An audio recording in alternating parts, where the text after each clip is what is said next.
Ya, saya Kristen, ya. Iya bang. Boleh saya bertanya? Ini kan Boleh. ruang diskusi ya.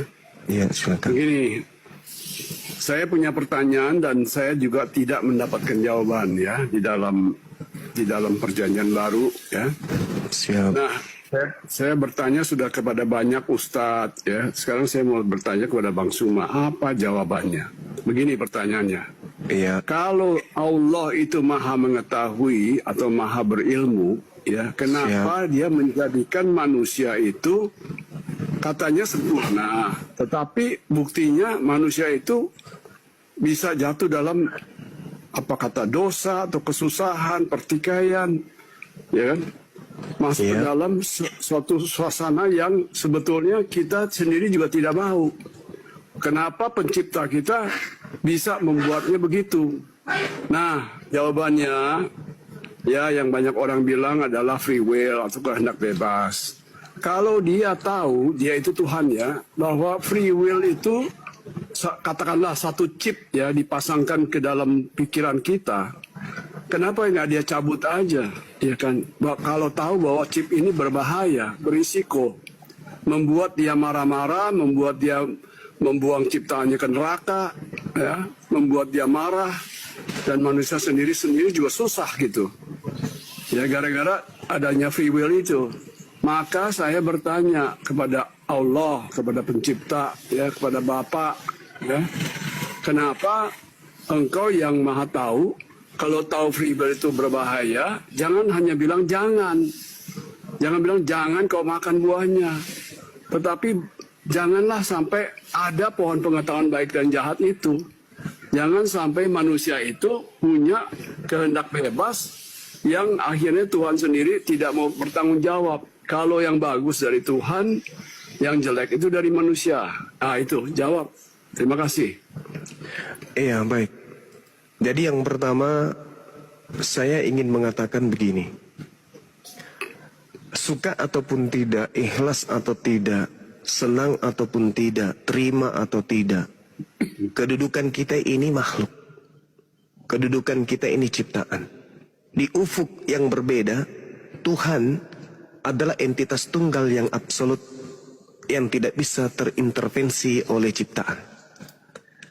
Makanya di Al-Quran itu diterangkan surah Al-Anbiya ayat 23. A'udzubillahi minasyaitonirrajim.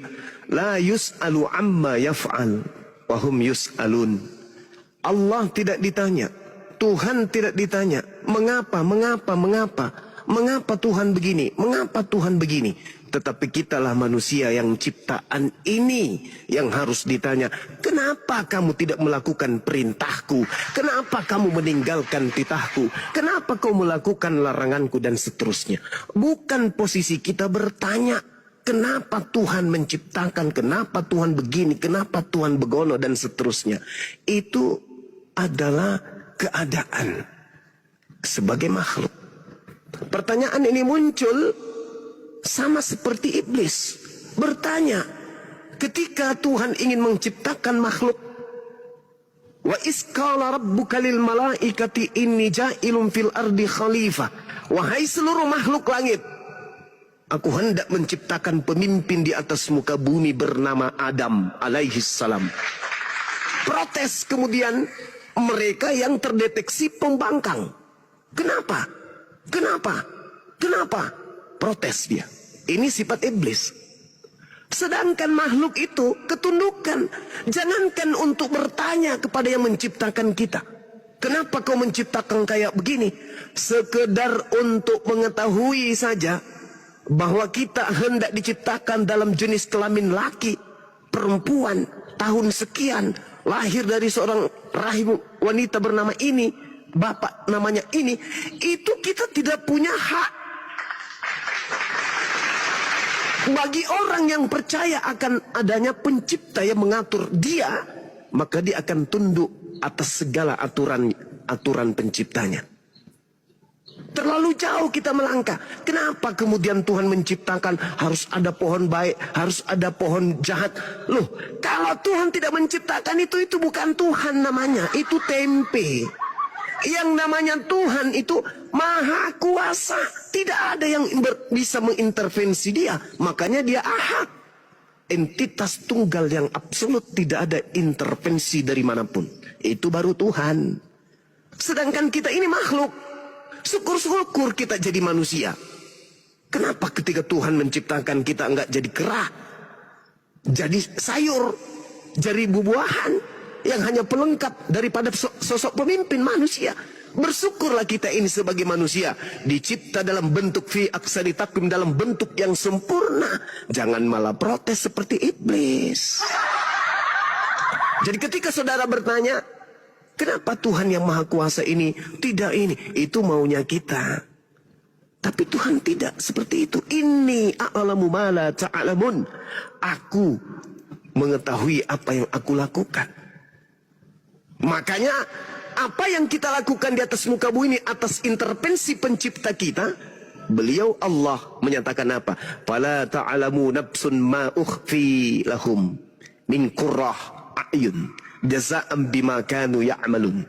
Maka tidak seorang pun yang mengetahui apa yang disembunyikan, yang dirahasiakan, yaitu bagi mereka bermacam-macam kenikmatan sebagai pembalasan yang menyenangkan hati mereka terhadap apa yang mereka kerjakan di atas muka bumi ini.